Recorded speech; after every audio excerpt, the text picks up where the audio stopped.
Are there limits to a mother's love?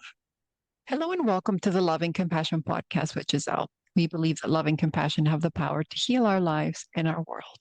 Don't forget to like and subscribe for more amazing content. And if you'd like to support our podcast, you can go to buymeacoffee.com/love and compassion. Today we're talking with Sandra Kavanaugh, who's a creativity and communication specialist, transformational coach, consultant, keynote speaker, educator, podcast host, and best-selling author, as well as CEO of Spontaneous Brilliance, LLC.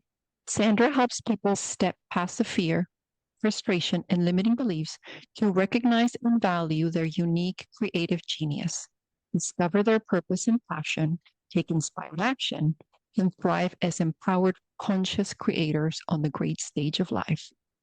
Through decades of working with children with special needs, Sandra developed her deep belief that everyone is brilliant. We have no shortage of brilliance in the world, just a reluctance to offer it and a resistance to accept it. And as a very proud mother of four remarkable daughters, Sandra's personal journey as a mother has made her a fierce advocate for children in foster care, adoption, children's mental health, FASD, autism, neurodiversity, LGBTQIA plus rights, and creativity in education. Please join me in welcoming Sandra. Hi, Sandra. Hi, how are you? Great. Thank you. Thank you so much for being on the show. I was wondering if you could start by telling the listeners a little bit about how you actually became an adoptive mother. How I became an adoptive mother. I gave birth to my oldest daughter almost 36 years ago, and that was a very difficult pregnancy. And even though she was born super healthy, it was something that I almost didn't live through and couldn't do a second time. So we were telling her from about the time that she was 2 that we would adopt a little sister for her. And when she was 13, she came to us and went, "Hey, you guys, if you don't do that soon, I'm going to be out of the house before you adopt." And so we went through the process to set ourselves up for foster adoption. We were looking for one girl, about 7 was what we thought. And one day, after we had put in our home study and gotten all prepared, I was looking at kids all over the country that were available for adoption. And I literally saw this girl. There was only 2 paragraphs on the website thing. And there were these 2 paragraphs there, and she was sitting in a photo shoot that they had set up for her. And she was 9. And I saw her, and I just thought, okay, I can read between the lines here enough to know that there's other issues going on that they're not mentioning, but I'm supposed to be this girl's mom. I'm this girl's mom. And I called my then husband and said, "Hey, you've got to see this because this is it. This is her. I know she's older than we thought. I don't care. I'm supposed to be her mom." And so we set out in the process, and just a couple of days later, the social worker from there, which they're not supposed to do, they're supposed to call social worker to social worker, but instead, they called me directly, said she has a biological half sister that's also just become available for adoption. These girls had been in foster care for 2.5 years, and she's 4. And would you consider adopting too? And we were like, okay, we'll consider it. It's not what we planned on. But when I went home that night with the paperwork on the younger one, our daughter went, "We're not going to bed until you guys agree because this is my sister. We're just not leaving this conversation until it's done." We went through what was a crazy, fast, and furious process that can only be called a series of coincidences and weird miracles. But those girls were in our home 3 months later, which is pretty unprecedented. And then in Idaho, which is where we were living, they basically hold off for a year before they finalize a foster adoption. And so by the time that the adoption was finalized, we knew we were in for a rocky road. And my then husband really did not want to do it. The girls both had, by that point, I had gotten them both diagnosed with fetal alcohol syndrome. And Brittany, the younger one, had neurological processing disorders. And Andy, we knew, what we at the time thought was a severe form of rad. She was extremely manipulative, which is not rare in kids adopted from foster care.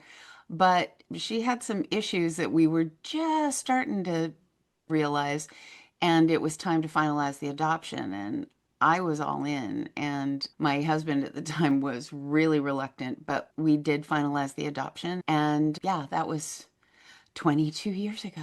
Wow. What made you want to adopt older children? Traditionally, people want to adopt usually younger babies because they don't want the conditioning or all the experiences that happen. What made you decide for older kids?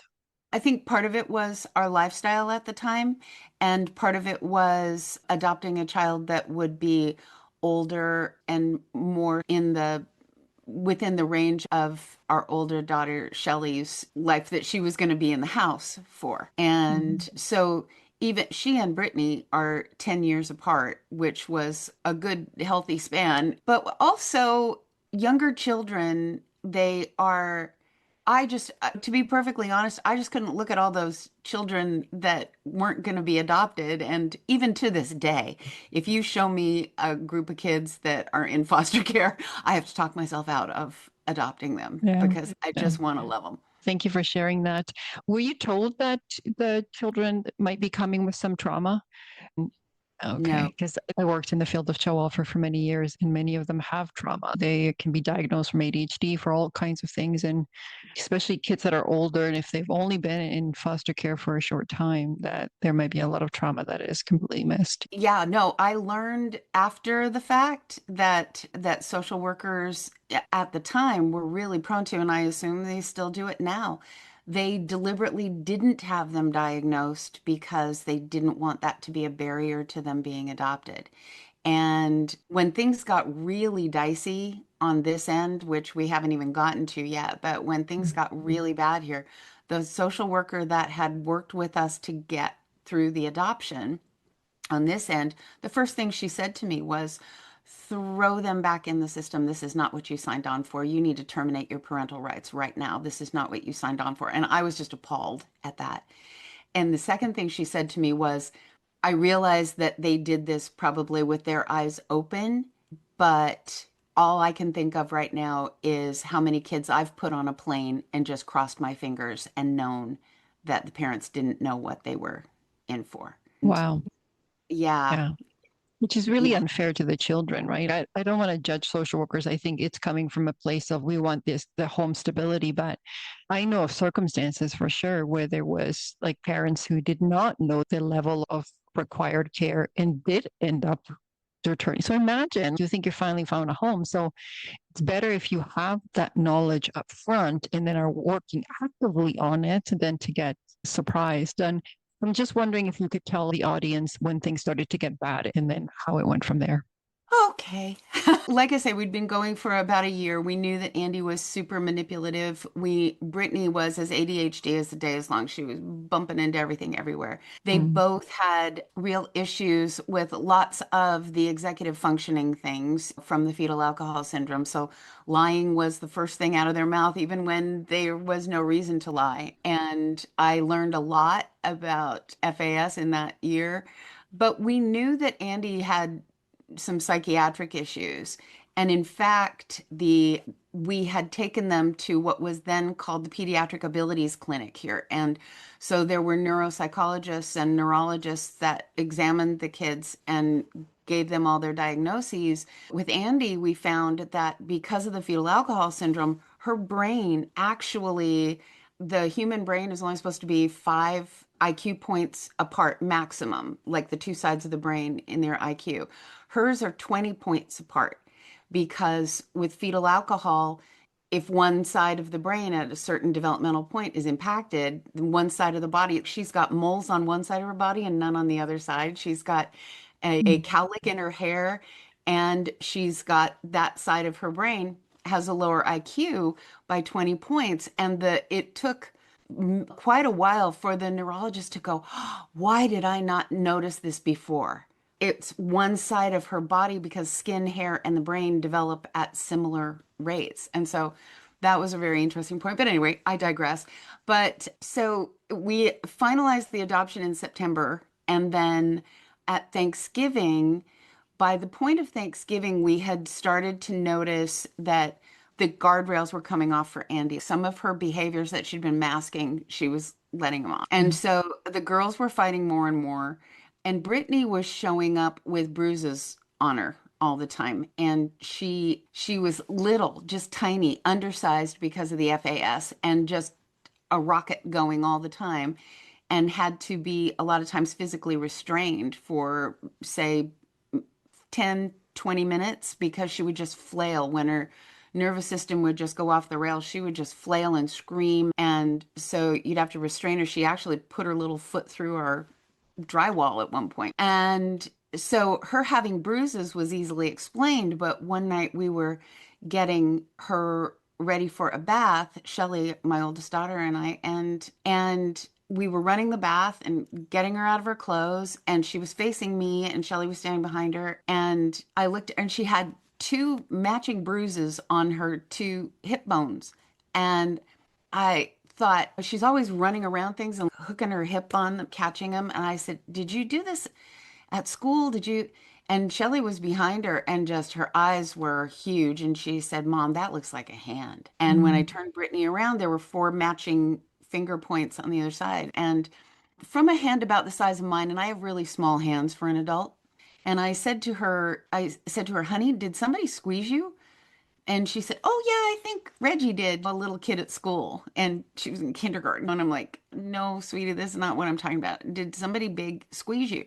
She goes, "I don't know. I suppose." You just didn't attach to anything. And then one day later, and the bruises kept coming. And then one day about Thanksgiving time, on the weekend after Thanksgiving, Shelly and I were doing some house cleaning, and we were in my room. And my then husband was at his parents' house about 8 blocks away. And Brittany and Andy were in one of the bedrooms cleaning up. And I could hear them start to argue, and I'd been teaching them to de-escalate. And I said, Shelly was like, when they started to argue, Shelly was like, gonna get up and get in there. And I said, "No, let's wait and see if they can do it. If they know what to Yeah. do, let's see if they can do it." And so then it got a little more heated, a little more heated, and then all of a sudden it was just silent. And I looked up, and in the doorway, Brittany was standing in the doorway, and she was holding her arm, and tears were just streaming down her face, but she was completely silent. And Brittany's a screamer. And I said, "Honey, what's the matter?" And she said, "My arm hurts." And so I went over and looked at her, and she had this giant welt on her arm. It was a big stripe of a welt. And so I said, "What happened?" She didn't answer me. So I took her hand and walked back down the hall. And as we were cresting the doorway, Andy was across the room with her back to me. And as I crested the doorway, Andy went, without turning around, said, "Mom, I did not hit her." And I was like, "Okay, sweetheart, I didn't say that you did, but the fact still remains, Brittany has a big welt on her arm. Where'd it come from?" I was up on a chair putting something up in the top of the closet. I had a hanger in my hand. Brittany's down on the ground. I turned around real quick because of something that she said, and I accidentally hit her on the arm. I said, "Honey, this is way too big a welt to have been caused like that." And all of a sudden, just for some reason, my brain just clicked, and I just knew that I was in the twilight zone. And I went, "Shelly, take Brittany, go watch cartoons, put some ice on her arm. You guys go watch cartoons." And Shelly's eyes are like dollars. And I'm like, "Go now. You guys go watch cartoons. You're out." And I sat down on the floor with Andy and sat cross-legged facing her, and I took her hands, and I just said, "Sweetheart, I'm your mommy, and I love you, and there is nothing you can tell me that is going to make that go away. I'm always going to be your mommy. I'm always going to love you." Because I knew right then that I was dealing with some serious sociopathy in this, and the only way I could talk to Andy at that point was for Andy's benefit. I had learned that well before this. And I said, "I'm going to be here no matter what. And so I need you to tell me the truth, though, because I think something's happening and we need to get to the bottom of it so that we can fix it." I said, "Brittany is showing up with lots of bruises on her body, and you guys play together a lot, and you're so much bigger than her," because Andy was literally just a muscle. At She was just barely at that point. She had just turned 11. She was 10 essentially. She might have been 2 days past 11, or no, she was a month past 11. I said, Brittany is getting these bruises. Either you guys are playing together and you're playing too rough and she's getting them accidentally, or you're doing it on purpose. And she said, oh, it's definitely the other one. And I said, which one's the other one? She goes, I'm definitely doing it on purpose. And I was like, okay, why are you doing that? She goes, because I hate her and I want her dead. And I said, honey, why do you want her dead? And she goes, because ever since she was born, I've been invisible. People only care about me if I pretend to care about Brittany. If she were dead, my life would be better. And then I'm thinking about all the times that it said in her paperwork, her adoption paperwork, that Andy was asking to not be adopted with Brittany. She was requesting it, and they didn't listen to her.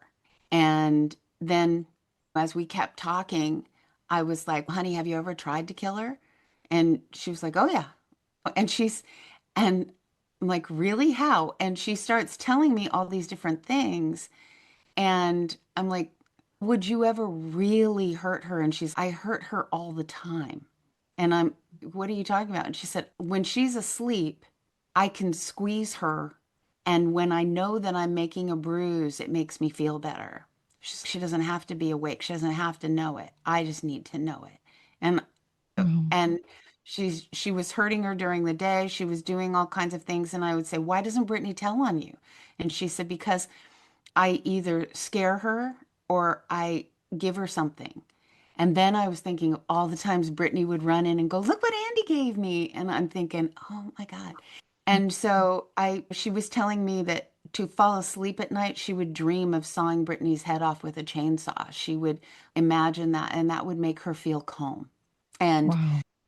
I was like, okay, okay. So I said, sweetheart, what I said before is still true. I love you and I'm going to help you and I'm going to protect you. But you have to stay honest with me because what you're doing, the things that you're doing and the way that you're thinking about it, that's not normal and it's not healthy. And the worst thing that's going to happen is the way I said it to her. I said, the worst thing that's going to happen is you're going to get caught and you're going to go to prison for the rest of your life. And you're my baby, and I don't want that to happen to you. And I said, you cannot kill Brittany because if you kill Brittany, people are going to know it's you. You can't do it. And she started to cry. And she said, I've got to get out of here, mommy. And I said, why? And she goes, I got to get out of here because I'm going to kill my sister and then people are going to blame me for it.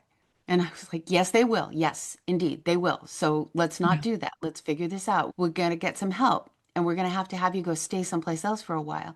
And she said, okay, I'll go spend the night at grandma's or Nana's. And I was like, okay, that's not what I mean. We need a doctor's help because this isn't normal. And so you're probably going to have to go to a hospital. And she was like, okay, let's do that so that I don't get put in jail. And so we did. And I took in a girl that was extremely mentally ill, clearly, but also amazingly manipulative and amazingly charming. She looked like the little girl in the bad seed. Ironically, she had blonde hair, freckles, green eyes, just as adorable and homespun America as you could possibly get. And she walked into that place, and 24 hours later, the main psychologist there was calling me saying that it was all because of me being an overactive parent, that I didn't understand what it was like to adopt a child from foster care, that blah, blah, blah, blah, blah. And she just had a little trauma, and I was overreacting. And then I kept saying no and bringing them information and talking to them about we've got to do something because I've got a 5-year-old at home that she's bent on killing and Mm. she can do it. And they were like, no. So finally, the State Department of Children's Mental Health, within probably, I guess this was about 4 days into this process, State Department of Children's Mental Health sat me down and told me that I had to take Andy home and figure out a way to keep my children safe, or they'd charge me with child abandonment and the other two children would be taken away. Wow. And It's awful. and I was like, can I have some PSR help? Can I have Yeah. something because I work, my husband works, Shelly goes to school, they're in grade school together. How do I do this? And they're like, no, we can't authorize PSR help. And it's like, why? And they said, frankly, because a tragedy hasn't occurred yet. Yeah. I said, so let me get this straight with my 11-year-old because my 5-year-old hasn't ended up in the hospital or dead yet. And they're like, basically, yeah. Oh my God, we have these systems that they're not meant to protect. It's awful. So before you get to the next stage, I just wanted to point out two key things that I don't want to get lost. First and foremost, this is not the case for all or most children that are adopted from foster care, but there are some that come with significant trauma. When I was working in the system, similar experience. I knew of a young girl who had said that her sister that they were not bonded because she had tried to kill her when she was younger. And they placed them together, and it ended up that she threatened her life again. And then once it was witnessed, that's when she was removed. But they weren't listening to the voices of young people. And that actually led to my doing some research. And the truth of the matter is, you should not be placing siblings together unless the siblings are attached. And there's a positive attachment between the siblings and they should be placed together. But if they're like inappropriately attached, it's not always safe or appropriate to house the children together.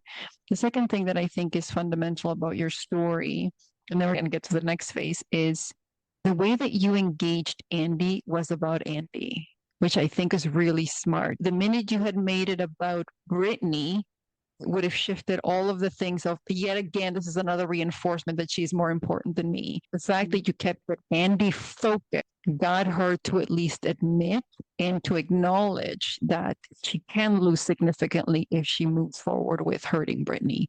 And so I think I just wanted to point that out. Anyways, okay, so like, to the next stage of the Well, and conversation. I do want to say that even though this story is a little on the scary, terrifying side in some ways, at the same time, I am a huge advocate to this day of adoption from foster care. I am not in any way against that whatsoever. I speak to parents all the time about that, helping them prepare for it. It's just that the system is a little screwed up and Yeah. is set up for people to be able to test drive these kids. And so, yeah, for me, it's all about the commitment of the parents and recognizing that you're there for that child as that child's parent from the second they walk into your home, not if they perform correctly, that you Yeah. can opt out of the test drive. So I'm really glad that you brought that up because I wouldn't want anybody to ever get the impression that this is about don't do it. I'm saying Yeah. go there, just know that you're there What you're for the getting. duration, whatever it is. So Andy came back home and we had alarms on all of the doors and we had Brittany sleeping in bed with me and we had Dean, my then husband, was sleeping on the hallway floor a lot of the time to make sure that Andy wasn't able to figure out how to get out of her room without an alarm going off. And it was a little crazy and it was before Christmas and Christmas tree was up in the house and I had Andy and Brittany getting ready to go back to school and they were going to school that morning. And Brittany had been in therapy for several weeks at that point while we'd been dealing with Andy. Brittany had been going to therapy to learn to speak up and to Yeah. say something when things were happening and to protect herself. And so I was in the kitchen. The two girls were at the dining room table across the table from each other. And Dean was in the shower and Shelley was already gone to school. And what Andy would do a lot of the times with Brittany is whisper at her and threaten her and scare her and traumatize her that way. And that's what Brittany had been raised with because they were in their biological home until Brittany was 18 months. And then they were in foster care together until she was 4. And she'd basically been raised by Andy, more or less. And this is the way that Andy Wow. controlled her. And so Brittany all of a sudden yells, Mom, she's doing it. She's doing that thing. And Andy was livid. She was like, What is she doing? She's telling on me. Literally was Andy's reaction. And I'm like, Andy, welcome to your new world. This is what's going to happen now. We have Mm. taught her to speak up. And so Yeah. you can't do that anymore. And that's part of being in this household together. And so fine, she's all tensed up. And a couple of minutes later, and Andy had her back to me at the table. And so a couple of minutes later, Brittany yells, Mom, she's doing it again. Andy flew up and threw this chair that she was sitting in, which was a very heavy dining room chair with arms. She threw it backwards, put it through the wall behind her, and screamed, "I hate her and I want her dead," and which Brittany had never heard before. And so Brittany's under the Christmas tree hiding. Andy goes down the hall. I think I said to her at the time, I said, "Andy, go to your room," to separate them. She stormed off down the hall. She went into the bedroom. I followed her. I get in there and she is literally, her skin's very pale, but she was bright red. She was scratching the skin off her face. She was crying and laughing at the same time. She was pulling at her fingers and pulling the fingers out of the sockets. All this was happening in this chaotic mess. And I was like, and she kept screaming that she was on fire inside and she was going to die if she couldn't squeeze Brittany. And I was clapping my hands in front of her face. I was like, "Andy, if you are faking this, you got to stop because this is going to not end the way you want it to." And I was like trying to stop her and I was holding her hands because she wouldn't quit scratching at her face. And Dean comes out of the shower and he's, "What is happening?" And I said, "Get Brittany out from under the tree, get her to school, and get back here really fast." And he did. And when he came back, I handed her off to him and I ran to call the psychiatric hospital, the children's psychiatric hospital, and said, "Got to bring her back. This is what's happening." And I got the permission to bring her back because you have to get permission. And so I got permission to bring her back. I went back down the hall and I heard Dean in this very sing-songy kind of voice. And I didn't hear anything from Andy. And I get there, Andy's sitting on the floor. She's looking up at him, and he's sitting on the bed and he's reading Winnie the Pooh. And she turns and looks at me, and her face is scratched and it's still all sheened with tears. And she looks at me and she goes, "Hi, mommy." Like, okay, Andy, you're really freaking me out right now. And Yeah. she's, "Why, mommy?" And I'm like, "Because 5 minutes ago, you were going to die if you couldn't hurt Brittany. And now you're fine because daddy's reading Winnie the Pooh." And she goes, "I feel much better." And I'm like, "Okay, we're packing a suitcase and going back to Mm. the hospital." We get her back to the hospital later that day, that same day. Same psychologist calls me from the hospital and says, "You're going to have to make some difficult choices. This child can never come back into your home." I'm like, "Dude, would you pick a side and stick on it?" This is the same human being who told Yeah. me it was all me and all magical and in my mind, telling me that now this child can never come home. We, Yeah. for the next 5 years, I was basically told day in and day out from professionals what's wrong with her cannot be fixed. She was diagnosed as a homicidal sociopath at 11 Mm. years old. And they don't do that. They don't give a sociopathy diagnosis to children, but she won the grand prize. And Mm. no matter who examined her, who looked at it, they were like, "This can't be fixed. This one can't be fixed." I don't believe any child is give up onable. That's not what you do. Yeah. My husband at the time had been saying for a long time, "I just want my life back," because we were three people. I was running a professional repertory company. He was one of the leading actors in the company, and our daughter was an actress. So we were like this very creative team of three, and the chaos infused the circumstance. And he was just constantly saying, "I want my life back." And I would say, "There's nothing back there. There's no back to go back to. Yeah. This is who we are, and these are our children." And he was Mhm. like, "Yeah, I'm not so sure." And so he had really developed quite a hatred for Andy. And he wasn't much more invested in Brittany. He was angry at Brittany all the time. And so a lot of my energy was to keeping everything, Yeah. stable and working with Andy. And so we still, there's no facility in Idaho for a child of that age that has a diagnosis like that, because there are apparently no mentally ill children in the state of Idaho under the age of 12. And so there was just nothing we could do. We found a residence facility that would take her, that took children. It was a group home sort of thing. And so we took her out there, but we told them we don't know what's going to happen when she doesn't have Brittany to take her stuff out on. Yeah. And so when she says she's annoyed with somebody, that means she doesn't want them on the planet anymore.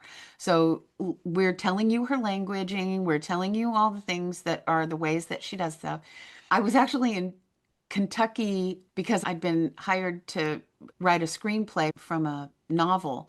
And so I was in Kentucky visiting the author, and I got a phone call in the middle of the night from the hospital because after she'd been there for several months, the psychologist there had decided that she was too great a threat to the other younger children there. She'd already taken an adult down to the ground.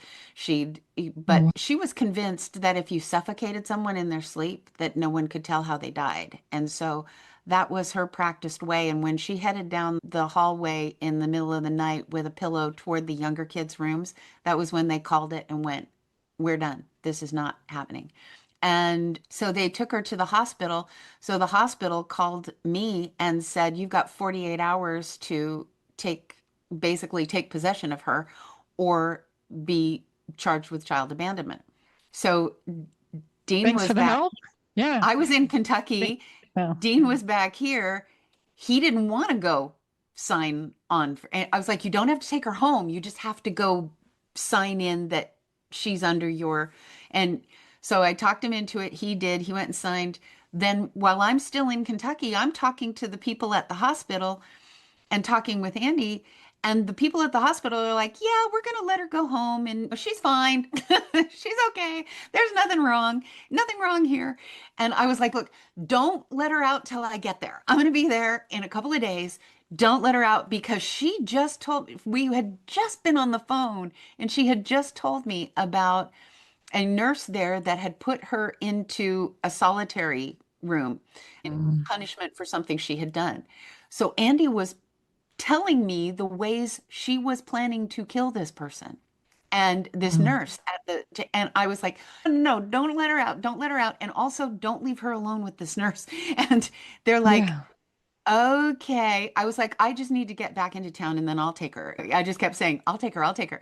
So I get back into town. I go in to Andy and I said, "Honey, tell me about what this nurse did to you." And she does. And I'm like, "And when you told the people how you felt about that, what did they do?" They didn't do anything to her, so I'm gonna do it. And she's telling me how she's figured out how to kill this person with her back to her.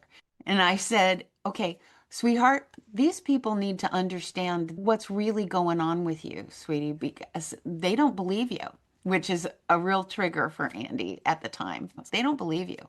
So let's make them believe you. I said, "I want you to take this pad and this pen. I want you to write out everything about her that made you mad, what your plan is, and also how you feel about the doctor and what your plan is there. Write it all down and tell them what you want them to do for you."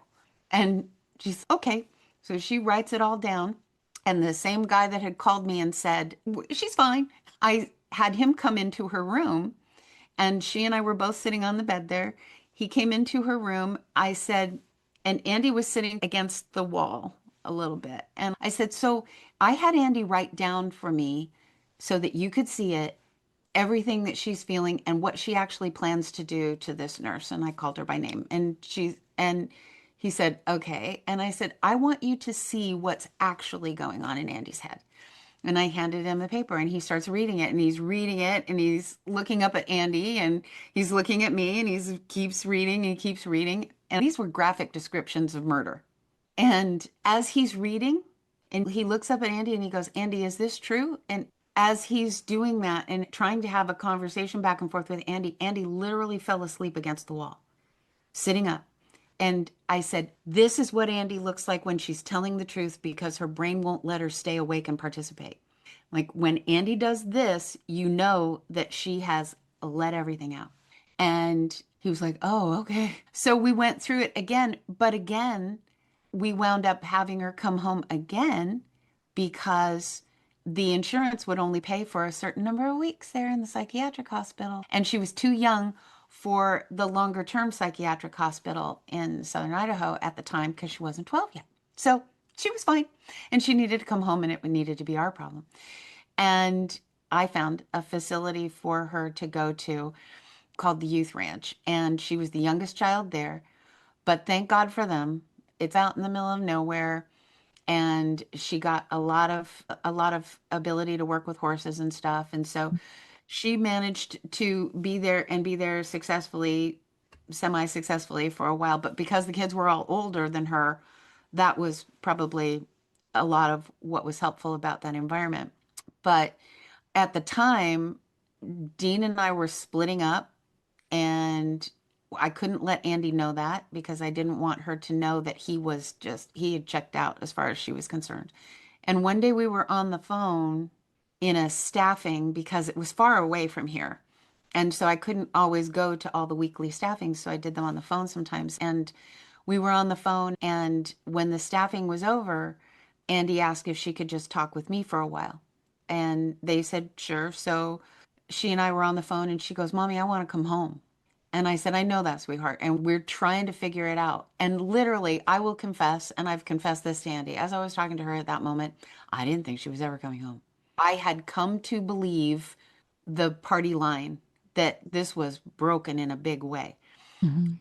And I was saying to her, honey, we're working on it. And I said, but the thing is that the adults that are working on this, if we make a mistake and we bring you home too soon, the only way we're going to know is somebody's going to get hurt. I'm like, so we Yeah. have to be careful. And she was like, okay, how long is that going to take? And I said, sweetheart, I honestly believe that someday you're gonna wake up and realize that Brittany is not the person you're mad at.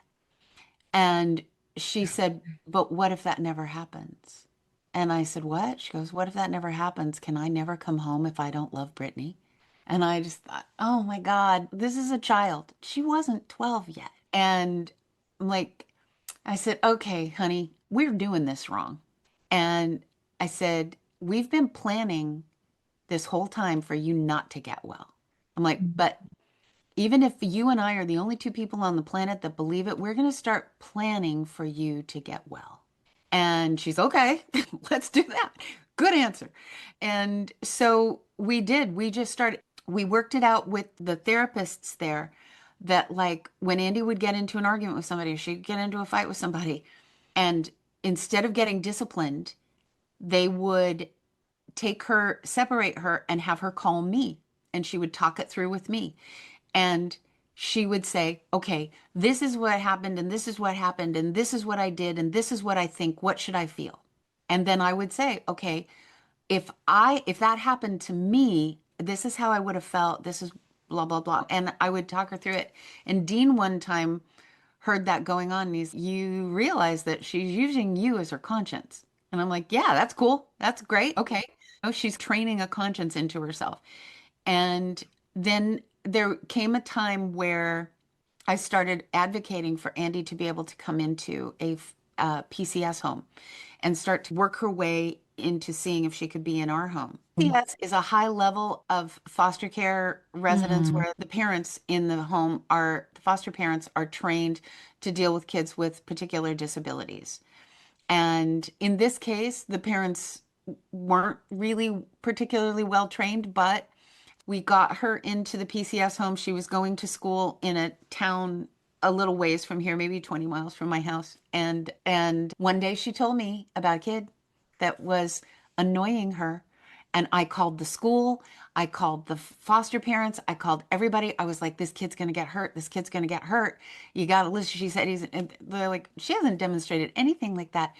Within 24 hours, she had sent that kid to the hospital and looked like it was a total accident. He was on the other side of a big heavy metal door at the school, those kind with the push bar, and she knew it. And she went, and like I said, Andy's a muscle. Mhm. She kicked that push bar into that kid and knocked him out and hit the linoleum floor. She sent him to the hospital. And I was like, do you see? I told you. And they're like, she didn't mean to. She didn't know he was on. She was very remorseful. I'm like, oh, hello. And she did come home eventually because in that foster home, when I took her back, she would come and spend the weekends, and then I would take her back. And when I took her back one night, she called me because she was saying that they had pushed her and yelled at her and that she'd come home. They'd had a death in their family, and so she'd come back to chaos, and so she was really upset. And I can tell when Andy's lying. And I believed her. And I was like, I want to go get her. And I literally called my oldest daughter, who was 16 then, and was the other parent in the household because her dad had left. And he'd just basically opted out of everything. So Shelley had become the other parent in the household with Brittany. And I called Shelley and I said, "Look, this is what's happening, and I think Andy's being mistreated. And I want to go get her, but I will not do that to you because I don't think that things are healed between her and Brittany. And so you're going to be the other person trying to get in between them." And Shelley at the time was smaller than Andy in terms of muscle mass. Shelley was tiny and very thin. And Andy, no. And so I was like, I'm not gonna put you through this. It's completely up to you and no stress. And Shelley's answer was, "Mom, go get my sister." And then I said, "Okay, let me talk to Brittany." Brittany gets on the phone. I said, "Brittany, I think Andy's in a tough situation. I want to bring her home, but I want you to feel safe. So you tell me." And so Brittany was 6 at the time, maybe. And she said, "Mommy, everybody deserves a second chance, even Andy." And so went and got her, brought her home. We went through crazy times. It was not the end. Andy went into psychiatric placements multiple times. When she was 12, she had some violent episodes, and she was in a place called Hay Shelter, which was like a place for, supposed to be for 16-year-olds and above. But Andy was in there when she was 12. And she was staying there because there had been some violent interactions with Brittany. She was still trying to do things. And I had tried to get her back into psychiatric hospital, and they would not take her. They were like going, no. And I kept going to the State Department of Children's Mental Health and saying, "Can I just get her a CAFAS test? Can I just get her a test to see what her psychiatric situation is?" They wouldn't give her one. So finally, one day, I talked to a special needs attorney who had just recently, he had sued the state on behalf of a child that had died in prison because they were suffering from some extreme psychiatric issues, and he was 16 and they put him in prison and he was killed. And so this attorney had sued the state of Idaho and won gazillions of dollars on behalf of the family. And so he turned to me and he said, "All you need to do is call them and tell them I'm your attorney and that you want a CAFAS test done now." And so because I called them up to say, just let her into some psychiatric help.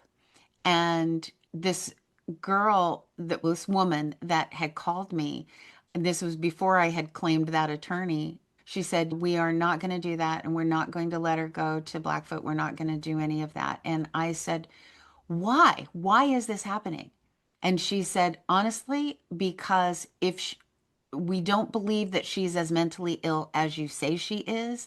However, if she is, the state of Idaho does not want that financial responsibility for the rest of her life." It was like, "That's what your board told you?" And she said, "Yes." And I said, "Okay, then here's what I want." I'm like, "This is my attorney, and I am giving you 2 hours to have that in writing and signed by the president of your board that says that you will not treat her because you do not believe that she is going to actually kill somebody. And then when she does, then Mm. it's on you." I'm like, "Because she's going to." And at the time, she was in Hay Shelter, and she was telling me that there was a boy there that she was going to kill because this boy had said rude things about me and rude things about her grandmothers, Mm. when we'd come to visit. And he was like 16 and she had a plan. And so they called me back shortly after that and said, "Okay, you said the right thing. You can come and get her tested." And so it was her birthday. It was actually her 12th birthday when they scheduled the test. And so Mhm. I took her in for the test, and it's a verbal test. And I said, and I was manipulating her, all honesty, true transparency. I knew what was happening, but I needed to get her some serious psychiatric help. And I didn't want her to kill anybody. And I knew that she believed that killing was an okay answer still. And I said, Andy, again, you gotta just, you need some help, and I know you need some help, so that we don't get this taken out of control and other people make decisions for you that we don't get to make. I said, so you gotta just lay it all out on the table. Be perfectly honest with you. Whatever the questions are that she asks, just tell her everything. And you just let them see you exactly as you are. Don't hide anything. And she's okay. She goes in there. And I sat way far away where I couldn't even hear them because I didn't want this lady to think that I was influencing Andy in any way. And this same lady who had told me this isn't going to happen was the one to give her the CAFAS test. And she, all of a sudden, in the middle of the test, she goes, okay, enough. And my first reaction was, oh crap, she's going to tell me that there's nothing wrong with Andy. And she turns to me and she goes, I think you know I'm a straight shooter, right? And I said, yeah. And she goes, this child cannot go back to Hayes Shelter. She's going to kill somebody. And I was like, she needs to go to the psychiatric hospital right now. And I said, the problem with that is you've told the psychiatric hospital not to admit her because it's me trying to get respite at the expense of the psychiatric hospital. Yeah. And she's, I will call them right now. And I'm like, you better call them fast. So I get out to the car with Andy. And when I took her to the appointment, I had helped her clean up her little area in Hayes Shelter where her bed was and stuff. And I had found this metal thing. And I didn't know what it was. I knew I was supposed to know what it was, but it was so changed, altered that it didn't register with me what it was. What it was one of those hangers for a shower curtain, the metal thing that's like the shape of a light Mm. bulb, and you can pop part of it out, and it's just this metal thing. And so she had taken one of those and straightened it out and molded it to her hand so that the little loop part would go around her bottom fingers, and then the top part came around, and she had bent it to where it poked straight out, and Mm. she had sharpened it to where it was a fine point. And so she was telling me in the car about wanting to kill this kid and that she'd been planning to come up behind him with a pencil and stab him with a pencil, but she realized that the pencil could probably break, it probably wouldn't work. And so she was going to take this thing that she'd take. I pulled this thing out of my pocket and I said, is this what you were going to use? Because she was describing it to me. I said, is this it? Because I had taken it. I didn't know what it was, but I knew she shouldn't have it. And she said, yeah. And I said, show me what you were going to do. So she put it on basically with the point coming out like this. And she goes, I was just going to stab him in the eye. And I figured that would kill him. And I think you're right. And I also think that this is a sign, Andy, that you can't be in Hay Shelter. And so I called the hospital and they said, as soon as I said my name and said her name, you could hear the heavy sigh. They didn't want her back. And they said, what's going on? And I told them about this. Why I called it a wire. And it's like, I don't think a wire is a lethal thing. And I said, okay, I tell you what, I can't in good conscience take her back and drop her off at Hayes Shelter and expect them to take her. So what I need you to do is I'm going to bring her in. You guys evaluate her. And then if you give me the go ahead to take her back to Hayes Shelter, I'll take her back. I'm like, so it's okay. If you tell me after evaluation, she doesn't need to be there. Okay. So I take her in, we sit down. There's this woman across the room from us, and there's a security guard between Andy and I and this woman. So on a certain level, they weren't sure. And there's a glass, one of those reflective mirrors. There's a glass wall there. And so I knew that a psychologist or somebody was watching us, a psychiatrist or something was watching through there as well. There's this woman, and she's in this chair across this little room, and she's very condescending to Andy. And she's, so Andy, what is it that you were planning to do? And Andy was telling her about the wire and that she was going to stab this kid in the eye with it and why she was going to do it. And she goes, oh, Andy, I don't think a wire is going to do anything. Do you? Don't you really think that's just, I realize that you're saying this, but there's a Mm. distance between talking about it and doing it. And I could see the muscles in Andy's jaw. She was getting mad that this woman was so condescending toward her. And so I had just had enough. I took it out of my pocket and handed it to Andy and said, "Show her what you were going to do, Andy." Andy put it on. And mind you, Andy was bigger at 12 than this woman. And Andy goes, "I was just gonna jab it in it." And she sails across the room toward this woman with this thing on her hand. And she stopped short of the lady, but the lady climbed up in her chair against the wall, and the security guard stood up. But I didn't move because Andy wasn't going to do it there. Andy would have been caught, right? Andy wasn't going to do it there, but she was full-fledged showing him. And we had walked into the place with me going, "Andy, just tell him the truth." So she does that. Then she just stops, comes back, sits down, puts the thing back in my hand, and sits down and looks at the lady. And the lady's plastered up against the wall, and she looks at the security guard and she goes, "Aren't you going to take that thing?" And the guy's just, "No, mom's got it." Because at that point, he was like, "You dealt with this completely poorly." And so she said, "I have to go talk to some people. Do you want the security guard to stay here?" And I said, "No, I'm fine." And I could see Andy starting to crumble at that point because Andy realized she'd just gotten herself committed.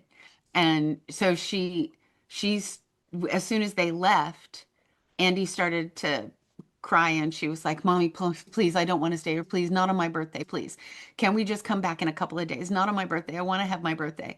And I was like, "Sweetheart, I don't think there's anything we can do about this. I'm really sorry." And she was like, "But I just want to have my birthday." And I'm like, "Honey, but your every part of you wants to kill that kid right now." And she goes, "Oh, Mommy, I can wait. I can wait. I don't have to kill him today. I promise I'll wait."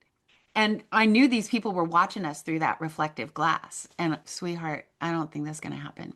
So she did stay there for a while, and then she did get into an extended placement, and she got into some places that could help her for a little while longer, and then she came back home. And she kept coming home, and we just kept going through that cycle. And I kept believing in her. And one day, when I was dropping Andy off at Hayes Shelter, Andy said to me, she goes, "Mom, I know you don't believe in regrets, but even me," she goes, "aren't you sorry?" And "Absolutely not, sweetheart." I said, "Do I wish that nobody had gotten hurt? You bet. But I'm not smart enough to know what I would be giving up in my life and what the rest of the family would be giving up in their lives if we weren't where we are. I've grown a lot. You're growing. I'm like, this is our life. This is what we are doing. And I love you. And I believe that we're in on the situation we're in for a reason." And she Mm. goes, "I know that you think that our souls kind of help pick where we're born," because she listened to me a lot. And I said, she goes, "But why couldn't I just have been born to you? Why did I have to be born to those people?" And I said, "Sweetheart, I really do believe that we help pick what life we're born into." And I said, "So can you imagine how brave your little soul had to be to do Mm. this on purpose, to give those people the opportunity to treat you differently than they did treat you, and to then be willing to go through all of this and trying to figure this out and all of the stuff you've been through? Your soul had to be the bravest little angel on the planet." And I referred to Andy and Brittany as my inconvenient angels because I would not be who I am without them. My God, what I have learned from those girls. And I will tell you that she just corrected me. I have to think birthdays. She's going to be 32 this year. And she is the kindest, gentlest, most loving, generous human being you would ever want to meet. And Dean, my ex-husband, he was estranged from the kids for a while, but he he was very good at admitting that he opted out when the going got tough, and that it wasn't their fault, it was his choice. And he developed quite an amazing relationship with the girls. And Andy and Brittany were very close to him. He just passed away unexpectedly last November. Oh, And those girls still suffer every day because their dad died. And these are kids that, as adults, were two of his closest friends in the world. And that's the other thing. Andy and Brittany are thick as thieves. They are best friends. All of my girls are. I also adopted a fourth daughter as a teenager. We did an adult adoption with her. She'd been traumatized and abandoned later in life. And so we did an adult adoption with hers, and she already knew all the girls and had been nice. socially with them. And And so I wanted to ask you, what turned it around? When did you know that things had turned for Andy? one point where I knew that we were getting there, that we were making progress, was Andy was about 13 and she went into a bouncy house with Brittany at a festival, and she got picked on by some boys that were also junior high school age. And because she was heavy, she'd been taking some medications that had made her gain weight. And so she got picked on, and she came out and she was sad. And she and I went for a walk, and she was crying, telling me about how she felt being picked on by these kids. And I was like, honey, I know this was hard for you, but I was like all smiles because I was like, I'm so proud of you right now because you're sad because somebody picked on you. You don't want to hurt them. That's Yeah. amazing. And that was a big one. And then I would have to say she was 25 before we really hit the place where, and that was a day where I was on the phone with her, and she was in a residential home because she had actually been committed and then come out, and then she was in this residential home and she was doing it again. She was manipulating. She wasn't violent at that point, but the manipulation was off the hook. And so I said, Andy, you realize I'm the last person standing right now? What are you going to do if I hang up this phone? And for some reason, of all the things, that was the moment. Andy stopped. She had been married and was divorcing at the time. Her husband was divorcing her because she'd been manipulating him. There were tons of things. So she was 25, 26 years old before the snap actually happened. And Andy was really good at being who she is at her heart even back then. It's just, it didn't stick if things got difficult or if she wanted something and went to her old ways of figuring out how to get it. So it Mm. started to stick at about 26, and Mm. it's definitely stuck. The other question I had is what made you keep holding on and keep believing when the evidence wasn't there? I know that you suffered some financial hardships due to the separation. And so what kept you holding on and keep moving forward when the evidence was not there that she might get better? It's funny, and Brittany was no cakewalk either. That was something that took lots of time every single day. And as Brittany got older, it got harder, not easier. And so Brittany's 26 now. But I think first and foremost, the big thing for me was that I never for a second thought of them as not my daughters. They were my daughters. And so it was never an option for me. Even though the system is built to tell you to opt out and to give you lots of opt out opportunities. And people would say to me all the time, oh, and they're not even your real kids. And I would go, yes, they are real Mm. kids. Last time I checked, they weren't plastic. And I think it was that. And I realized that other people around me all the time were saying, oh, I couldn't do what you did. I couldn't do what you did. And even my husband, and I was realizing that my level of commitment to them was the thing that was odd about me.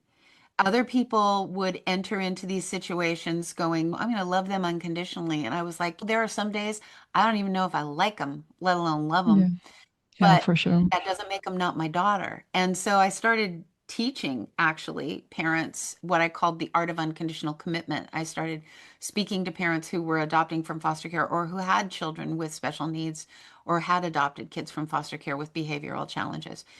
And so I started trying to codify what unconditional commitment consists of. And there are some pieces and parts to it. And I help people recognize what it looks like from the child's point of view too, what the circumstances that they're dealing with, because these kids have lost complete control. Not only have they come from trauma where they didn't have any control, but they know that staying in your home is completely up to you. It's not up to Mhm. them. And so they've got nothing to base anything on except just survival. And helping people see the children's point of view and where they're coming from in an interaction is something that is really helpful. My daughter Shelley used to say when she and I'd both be exhausted with something Andy'd taken us through, she would say, the biggest thing that's a comfort is at least we can say, if it's this hard to be on the outside of Andy's head, imagine how hard it is to be on the inside of Andy's head. So she's like, let's just keep. Wow. And Yeah, so, yeah, that's I very mean, insightful.